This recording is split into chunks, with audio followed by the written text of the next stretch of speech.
Hey guys, it's GT here, and back by popular demand, we have our friend Bix Weir on the line. As we are speaking here today on Tuesday, gold plunges back below 1,300 as, quote, someone dumps $2.3 billion in futures on the market. That's coming off a Monday dump as well. I'll tell you what, Bix, we've seen gold go from about 1,340 to 1,300 in short order, and I just finished a call recently with Alistair McLeod in which we were all remarking about how things seem to have mellowed out, and these dumps, these paper slaughters, seem to be less and less common.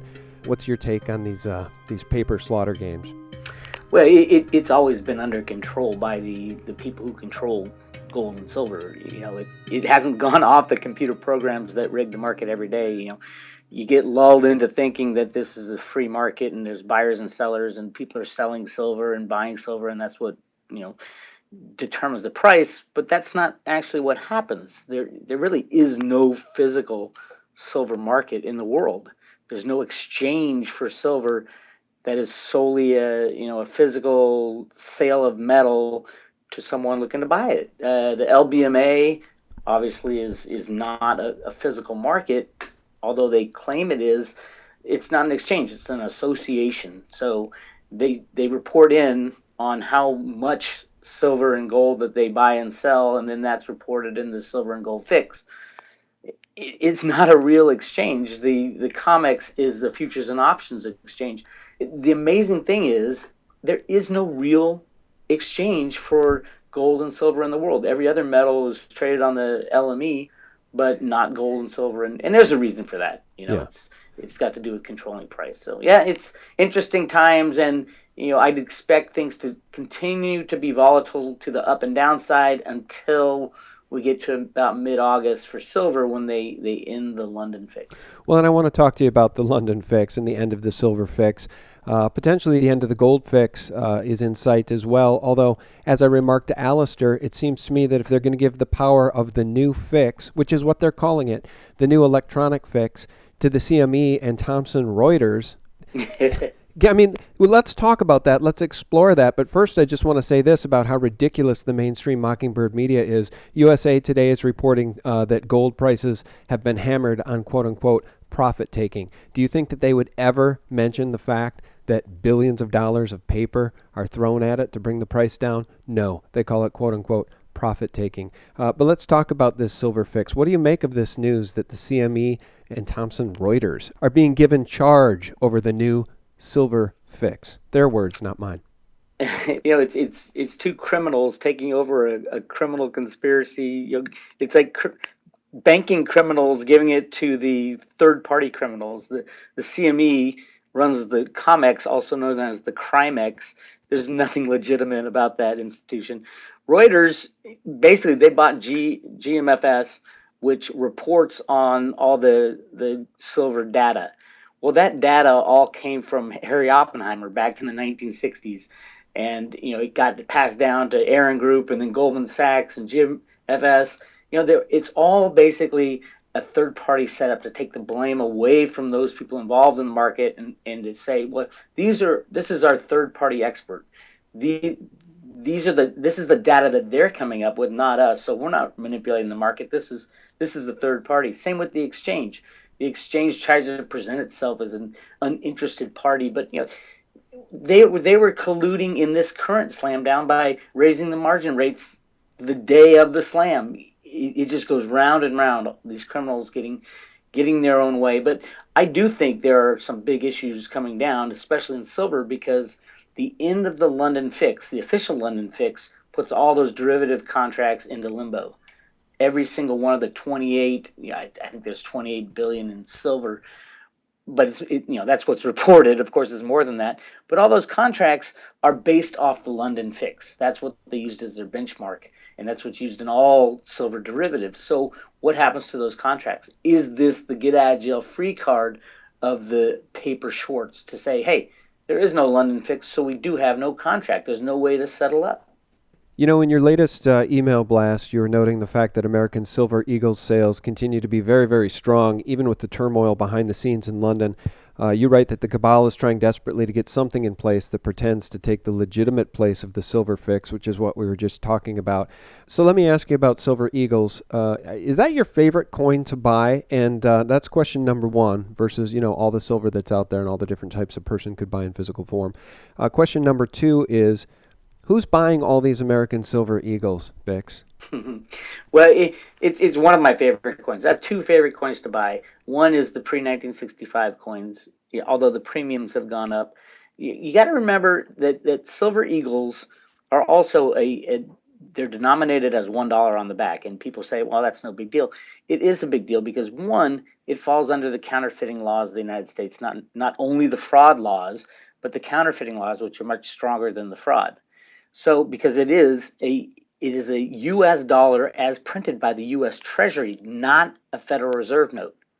Same with those pre-1965 coins. Those are printed by the U.S. Mint, which is under the U.S. Treasury. Those are not related to the Federal Reserve. So we really have two currencies going on in the United States already.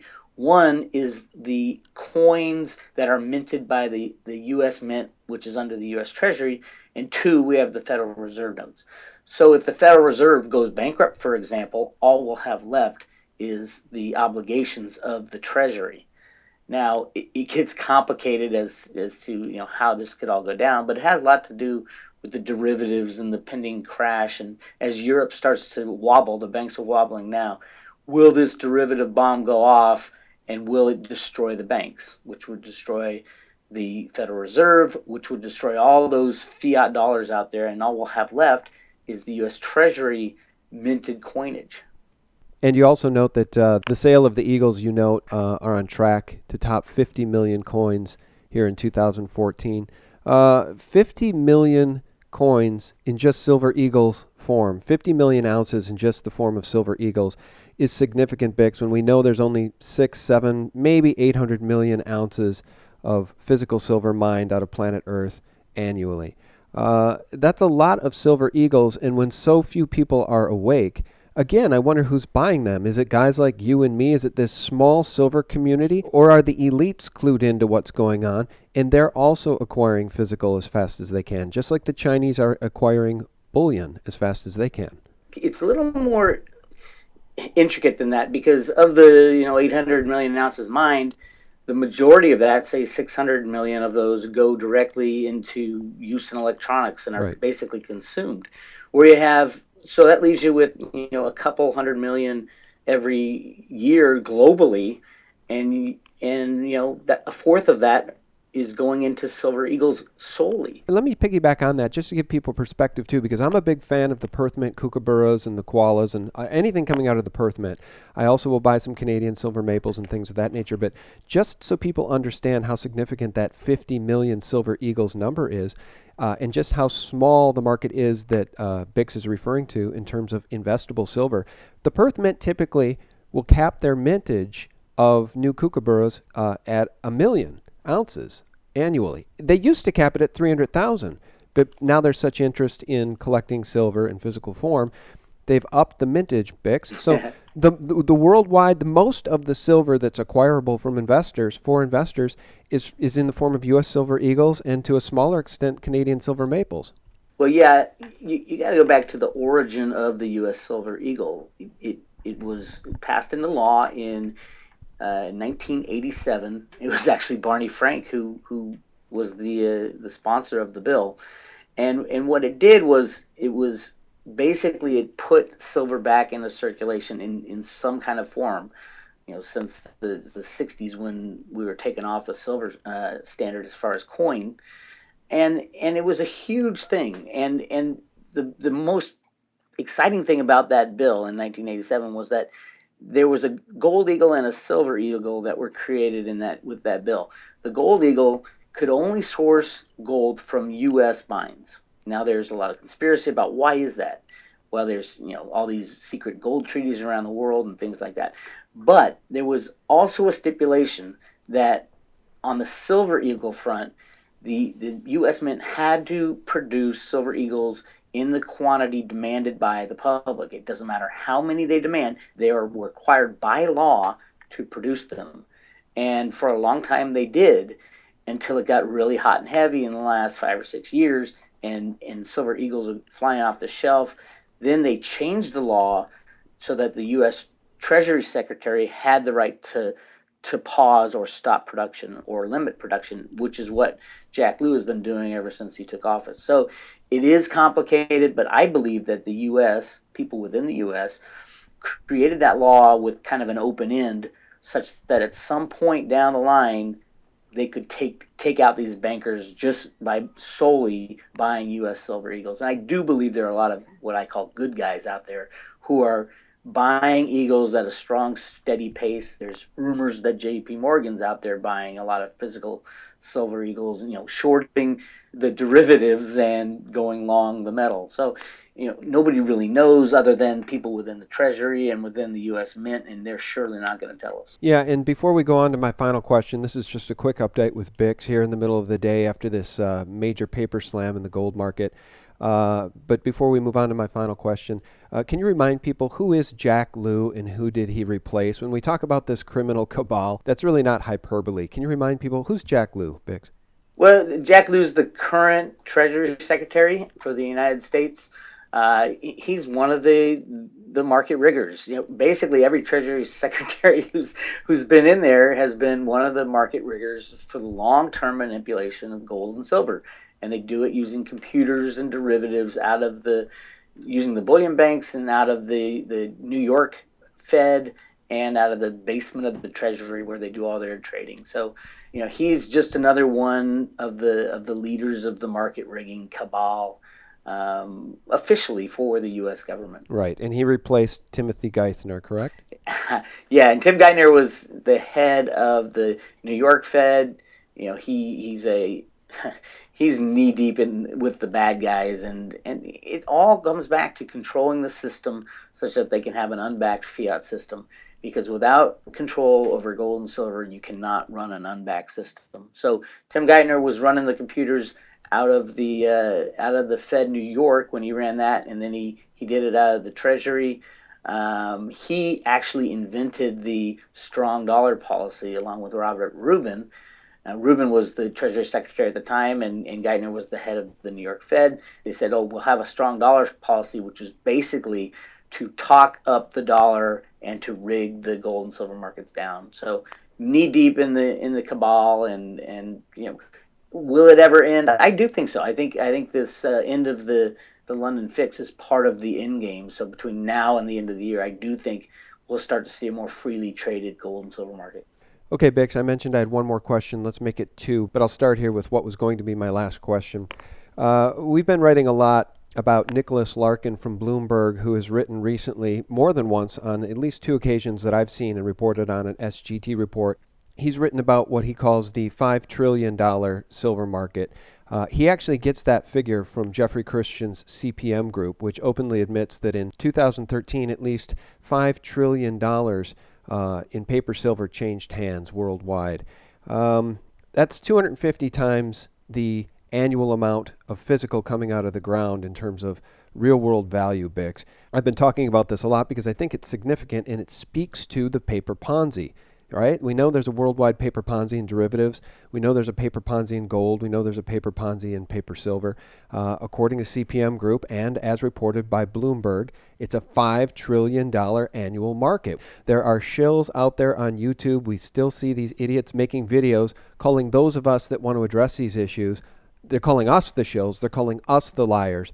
Do you think it is significant, and do you think it's important for us to call Nicholas Larkin out and to call out CPM Group and to say, hey, we can see the elephant in the room. Your $5 trillion annual silver market is nothing but a paper Ponzi.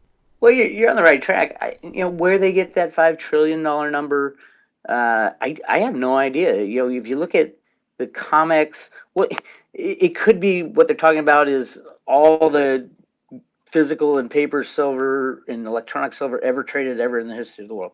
Who knows? But the data coming out of the COMEX puts the annual volume at about 80 billion ounces. That's what is that? That's 1.6 trillion. Well, that's a big chunk of it right there. And then the LBMA is 105 billion ounces. There's a couple more trillion. So is it a $5 trillion market?